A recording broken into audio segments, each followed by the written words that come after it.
बोलिए सतगुरुदेव भगवान की जय। देखो, कहते हैं अपने लिए जिए तो क्या जिए ये ज़िंदगी, पोंछ दो आंसू किसी के है खुदा की बंदगी। कि आज तक हम यही सोचते आए हैं कि किस तरीके से हमें लाभ हो या हमारा अच्छा हो। हम यही सोचते हैं ना किसी तरीके से हमें लाभ हो जाए। हम वही कार्य करते हैं जिसमें हमारा लाभ हो। तो अगर हम इस गणित को उल्टा कर दें और बजाय स्वयं के बारे में सोचने के यह सोचने लगे कि किस तरह सामने वाले को लाभ हो या सामने वाले का अच्छा हो, तो हमारे लाभ के बारे में यह प्रकृति सोचने लगती है और हमारा अच्छा करने की जिम्मेदारी वह स्वयं पर ले लेती है। ये सच्ची बात है बिल्कुल। जब हम दूसरों के लिए सुख की चेष्टा करते हैं कि मैं किस प्रकार से किसी के काम आ सकूं प्रभु। देखो, तीनों लोकों के मालिक जब जब भी अवतार हुआ प्रभु का, तो अपने भक्तों के काम ही तो आए हैं कि नहीं आए। हमें प्रभु प्रैक्टिकल करके दिखाते हैं, लेकिन हम वही चीज़ है ना कि हम समझते नहीं है, हम उनको ग्रहण नहीं करते उनकी बातों को। जब भी कोई पुकारता है तो प्रभु दौड़े चले आते हैं, कितने जनों के काम आते हैं। इवन यहाँ तक कि हमें भी ज़रूरत होती है, हम भी पुकारते हैं। द्रौपदी जी ने पुकारा तो प्रभु दौड़े आए, गजराज ने पुकारा प्रभु दौड़े आए। यानी जिसने भी उनको याद किया है ना, तो प्रभु दौड़े आए हैं। वो दूसरों के काम ही आए हैं, केवल दूसरों के। महापुरुषों का जीवन जो है अवतरण अपने लिए नहीं होता है, दूसरों के लिए होता है। कि वो अपना सारा जीवन दूसरों के अर्पण कर देते हैं, समर्पण कर देते हैं, दूसरों के काम आते हैं, उनको सुख देते हैं, उनको आनंद देते हैं, शांति प्रदान करते हैं। तो हमें भी तो यही सिखाते हैं ना भी, हम भी दूसरों को सुख दें, आनंद दें, शांति दें, ऐसा कार्य करें कि जिनको शांति मिले, सुख मिले, आनंद मिले।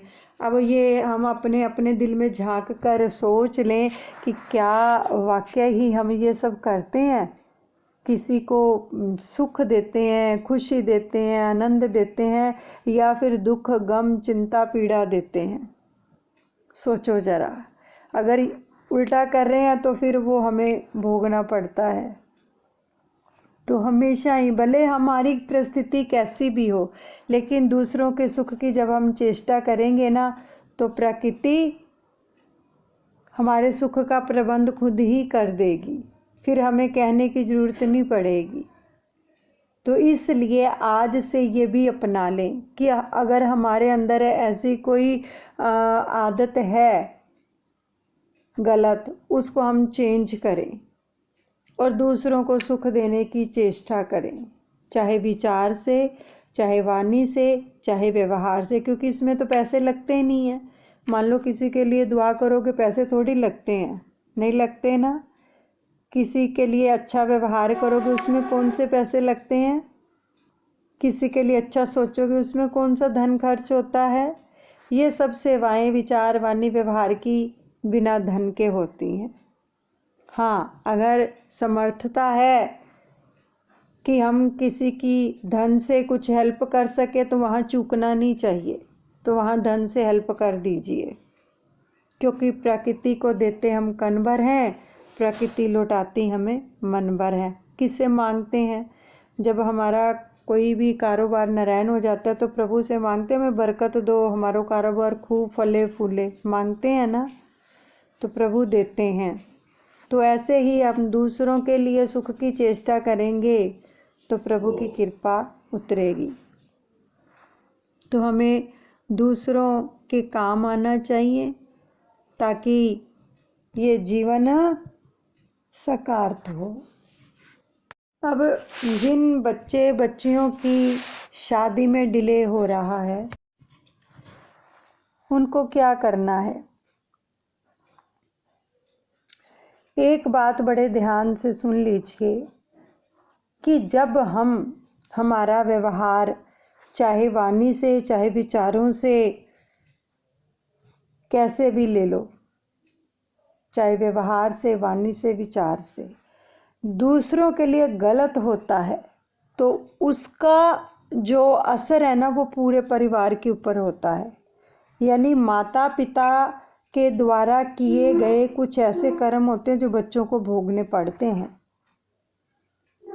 मान लो एग्जाम्पल के तौर पर एक पत्नी है और वो अपने पति के लिए मतलब कि उसकी रिस्पेक्ट नहीं करती है। एक पत्नी अपने पति की रिस्पेक्ट नहीं करती और जो बच्चे हैं उनको भी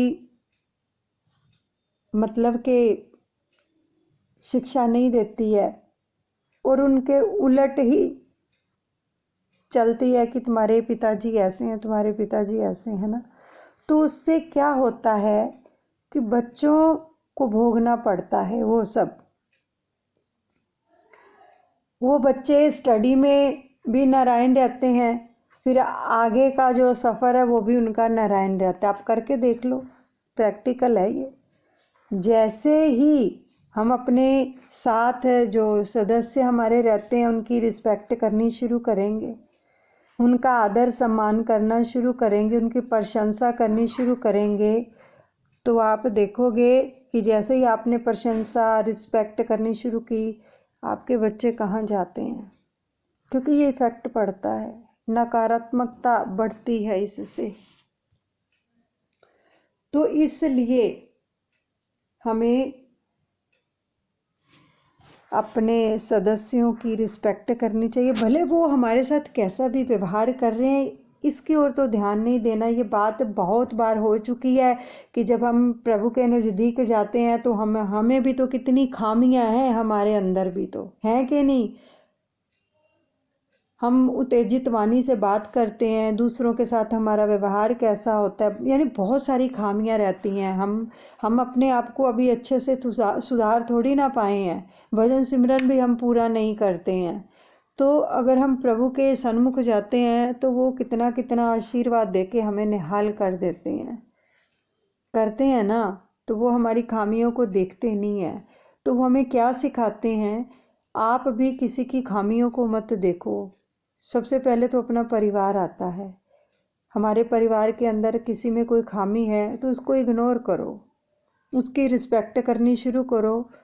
तो आप देखोगे, क्योंकि अगर हम ऐसा नहीं करते हैं ना तो ये हमारे कर्म बढ़ते चले जाते हैं और हमें भोगने पड़ते हैं, हमें ही भोगने पड़ते हैं, बच्चों को भोगने पड़ते हैं, क्योंकि वो नकारात्मक ऊर्जा इतनी फैल जाती है कि पूरे परिवार के ऊपर अटैक करती है।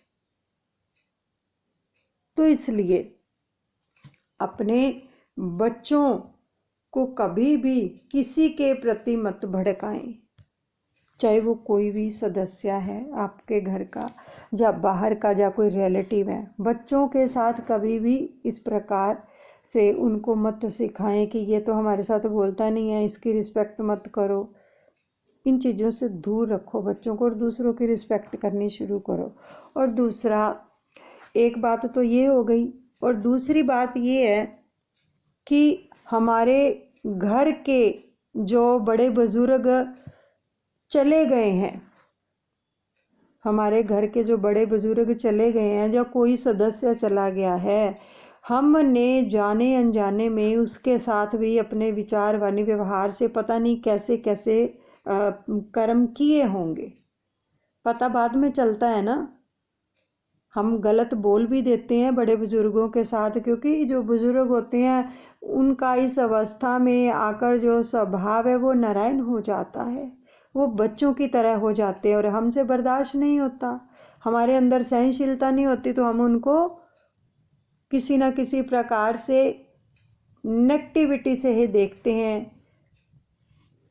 फॉलो करो आप इस बात को, होता है ना ऐसा।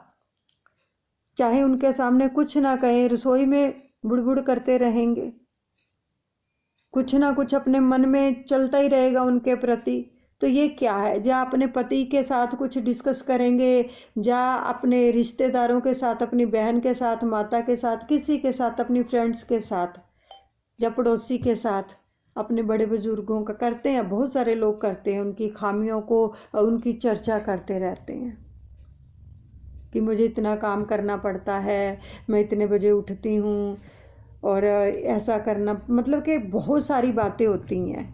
तो वो क्या है? वो कर्म बनते हैं, और वो जब कर्म बन जाते वो तो चले जाते हैं,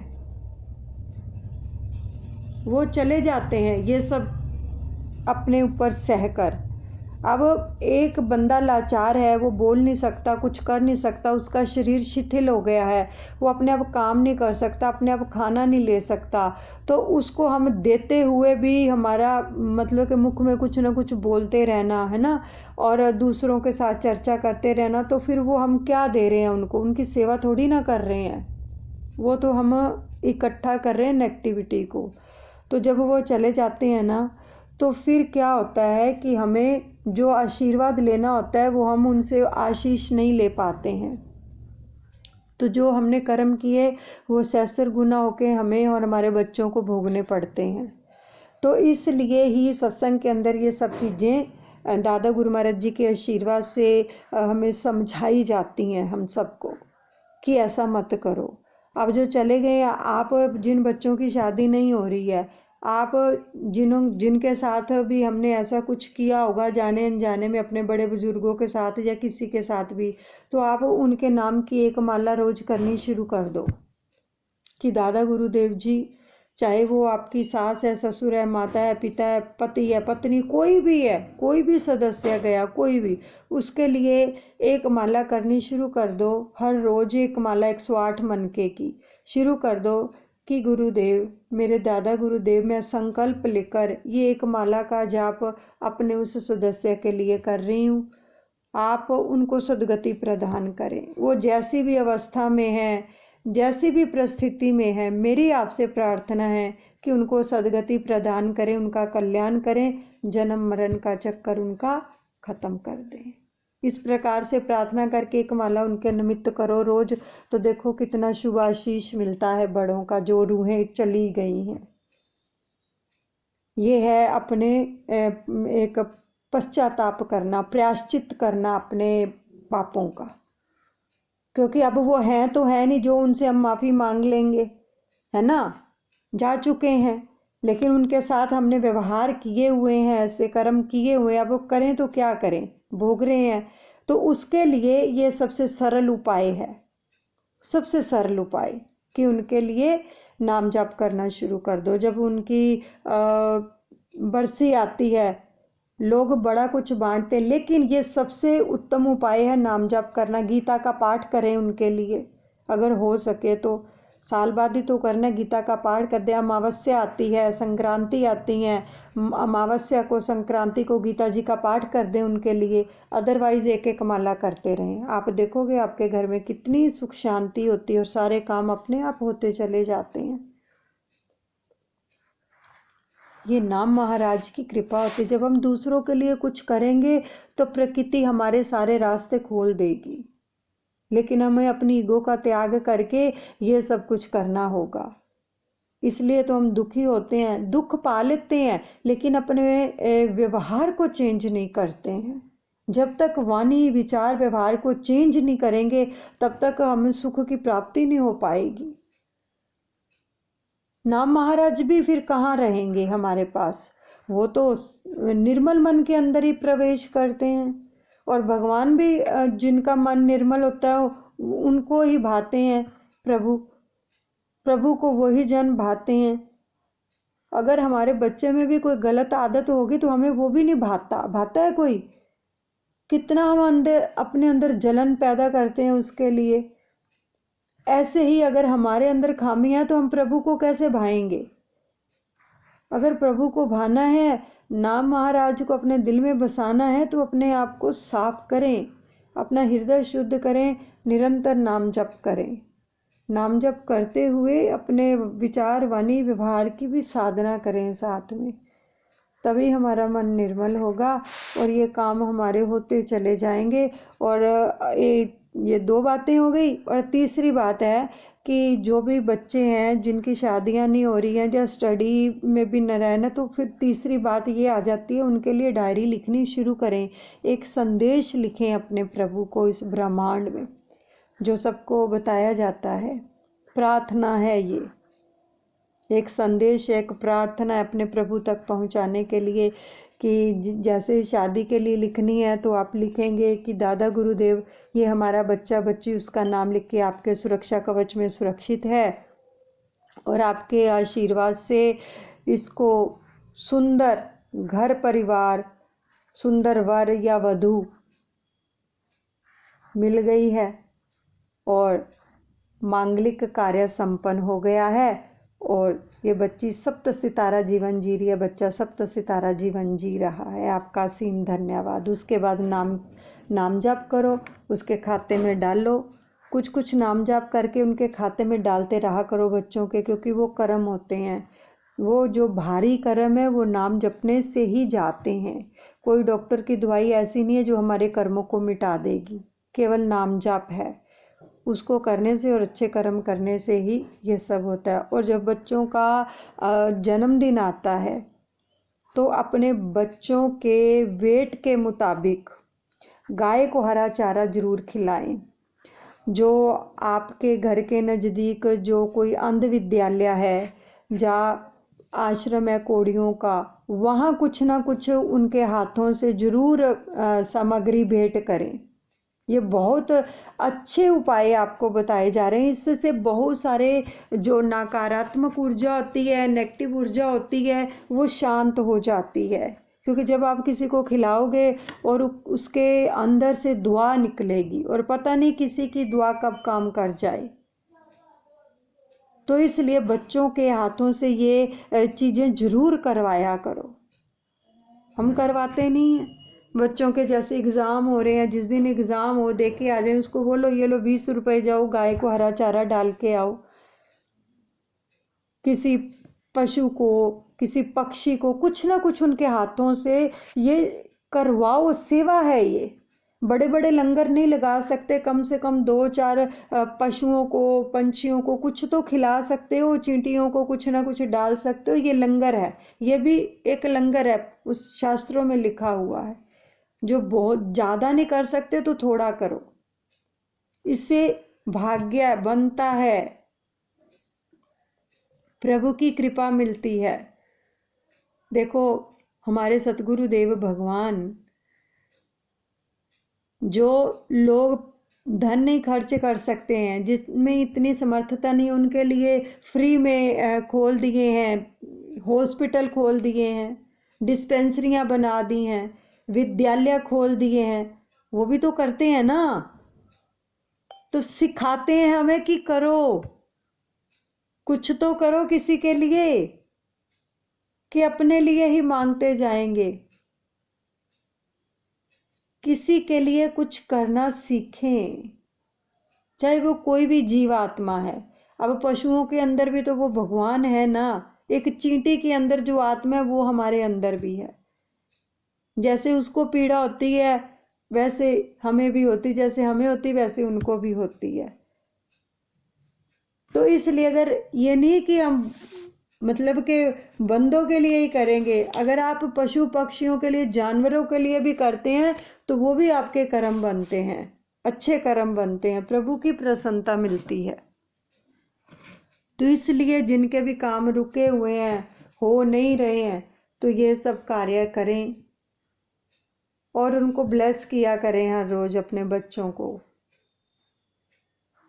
जैसे पति का काम है, कारोबार है, नारायण है, तो उनको भी ब्लेस करो। उनके लिए भी प्रार्थना लिखो डायरी के ऊपर कि दादा गुरुदेव, मेरे पति आपके सुरक्षा कवच में सुरक्षित है, कारोबार खूब फल फूल रहा है, समृद्धि की बौछार हो रही है, हर माह 56 करोड़ का लाभ हो रहा है ईमानदारी से, और मेरे प्रति अपनी जिम्मेदारियों को अच्छे से निभा रहे हैं, अपने कर्तव्य का पालन कर रहे हैं, हमारे आपसी संबंध प्रेम और विश्वास से परिपूर्ण है। इस प्रकार से पॉजिटिव वाइब्रेशन भेजो, यानी कि उनके प्रति गलत भावना मत लेके आओ। अगर किसी का कारोबार नारायण भी है, ये मत बोलो कि आपने मेरे से शादी की है तो मुझे तो पहले पता होता तो मैं करवाती ना। बहुत सारी बातें हो जाती हैं ऐसी, लेकिन ऐसे नहीं बोलना होता हमें, ठीक है। तो इस प्रकार से जब हम करेंगे तो देखो, हम श्री रामायण जी का पाठ सुनते हैं, पढ़ते हैं और देखते भी हैं। श्री रामायण जी को सबने देखा है।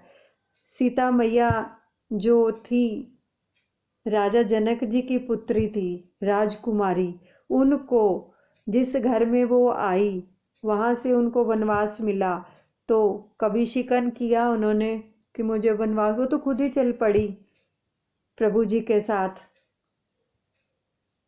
तो अगर हमारे साथ ऐसा कुछ हो जाए तो बस फिर क्या होगा। हम तो एक बात नहीं सहन कर पाते, तो ये सब का कब कर लेंगे। ये सब चीज़ें हमें प्रभु ने सिखाई हैं कि देखो, आपके कर्मों के मुताबिक आपको ये सब भोगना पड़ेगा। लेकिन अगर आप प्रभु का आश्रय लोगे, अच्छे कर्म करोगे, नाम जाप करोगे, तो वो चीज़ें आपको सताएंगी नहीं, वो जल्दी ठीक हो जाएंगी। जैसे द्रौपदी जी ने पुकारा श्री कृष्ण को, तो कृष्ण आ गए उनका दुख दूर करने के लिए, है ना। तो ऐसे ही जब हमें कोई भी प्रॉब्लम आती है, जब हम नाम सिमरन करते हैं, अच्छे कर्म करते हैं, तो प्रभु हमारी हेल्प करते हैं। यानी प्रकृति खुद हमारी हेल्प करती है, हमारे लिए व्यवस्था कर देती है। तो ये सब चीज़ें हमें करनी है। करके देखो, प्रैक्टिकल इंस्टेंट रिजल्ट मिलते हैं। लेकिन जो भी साधना कर रहे हैं उनको अपने विचार व्यवहार वाणी को सही रखना होगा, तभी साधना प्रफुल्लित होती है। ये नहीं कि एक तरफ हम साधना कर रहे हैं, थोड़े दिन हुए डायरी लिखते हुए या प्रार्थना करते हुए या नाम जप करते हुए उनके लिए, और थोड़े दिन बाद हम बोल दें कि हमें तो इतने दिन हो गए हैं, हमारी पूरी तो हो नहीं रही, पूरी तो हो नहीं रही। तो बस फिर क्या पूरी होगी? एक संदेश एक और पहुंचा रहे हो आप कि पूरी तो हो नहीं रही, तो ब्रह्मांड कहेगा तथास्तु, ठीक है, फिर नहीं पूरी होगी। ये चीज़ें, नेगेटिव चीज़ों को हमें छोड़ना है, केवल पॉजिटिव चीज़ों को पकड़ना है ना। जैसे आप मार्केट में जाते हो सब्जी लेने के लिए, फ्रूट लेने के लिए, रेड़ी लगी होती है, नीचे भी बेचारे वो अपनी फड़ियाँ लगा के बैठे होते हैं, और हम क्या अच्छे अच्छे फल चुनते, अच्छी अच्छी सब्जियां चुनते हैं ना, और जो दूसरी होती हैं उनको साइड पे करते जाते हैं। ज़रा सा दाग भी लगा होता है तो उसको हम साइड पे कर देते हैं, है ना, करते हैं ना। ऐसे ही जब साधना करते जाते हैं तो नेगेटिविटी को छोड़ते जाना है, उसको अपने साथ नहीं रखना। तो अच्छी अच्छी चीज़ें हमें गेन करनी है, लेनी है, तभी कृपा मिलती है। और साथ में ये प्रार्थना जरूर करें कि मान लो टाइम ज़्यादा हो गया, हमारे कर्मों के मुताबिक होता है वो, जैसे हमने कर्म किए हैं उतना उतना टाइम लगता है। तो अगर हम व्यवहार से, वाणी से, विचारों से सही रहेंगे और साथ में ये प्रार्थना लिखेंगे, जो जो आपको बताया जा रहा है वो सब करेंगे, और प्रभु से ये प्रार्थना भी करेंगे कि प्रभु मेरी व्यवस्था कर रहे हो आप। कोई भी आपसे बोलता है कि आपकी बेटी, आपका बेटा इतना बड़ा हो गया है, इनकी शादी नहीं हुई, तो बोलो मेरे प्रभु व्यवस्था कर रहे हैं बच्चों के लिए, बहुत कृपा है, ऐसे बोलो। यानी उनको नेगेटिव शब्द मत बोलो कि कुछ हो ही नहीं रहा है, क्या करें, इतनी बड़ी उम्र हो गई है, हम भी क्या करें। नहीं, आश्रय किसका लिया है भाई? तीनों लोगों के मालिक हैं, क्या नहीं कर सकते? रेख में मेख गुरु ही मार सकते हैं। और जिनका आश्रय लिया है, तो अगर हम उनका आश्रय लेकर ये बात बोले हो नहीं रही, तो फिर तो हमने आश्रय लिया ही नहीं है उनका। हम लोगों के ऊपर इतना विश्वास कर लेते हैं कि कोई बड़ा आदमी होता है, हमें कहता है हाँ जी आपका काम हो जाएगा, हम उस पर कितना विश्वास कर लेते हैं, और दूसरों को बोलते हैं हाँ जी हमें तो उन्होंने बोल दिया, हमारा काम तो हो ही जाना है। कितना फेथ करते हैं हम दूसरों के ऊपर, और अपने गुरु के ऊपर फेथ नहीं करते हैं। उनके लिए हम कह देते हैं हाँ इतनी साधना कर रहे हैं जी, हमारा तो काम ही नहीं हो रहा, और लोगों पे हम विश्वास कर लेते हैं। तो काम होगा कैसे जब विश्वास ही नहीं है? तो अगर मान लो 1% मान लो इतनी साधना करने के बावजूद अगर काम नहीं हो रहा तो कारण होगा ना कोई, तो वो हमारे लिए अच्छा नहीं होगा, इसलिए उन्होंने किया नहीं। जो अच्छा होगा वही करेंगे, इसलिए कहो कि बहुत तगड़ी व्यवस्था कर रहे हैं हमारे लिए। जो करेंगे अच्छा ही करेंगे, क्योंकि वो हमसे प्रेम करते हैं, हम उनके बच्चे हैं, हम उनकी अंश हैं। और प्रभु कभी भी किसी का गलत नहीं करते हैं, वो सबसे प्रेम करते हैं, लेकिन कोई पुकारे तो सही दिल से। तो इसलिए हमें ये सब साधनाएं करनी है और नाम जप करना है और प्रभु का आश्रय लेना दृढ़ता से, विश्वास से, तभी कार्य संभव होता है। और साथ में नाम जप करते रहिए। दादा गुरु महाराज जी सबका मंगल करें।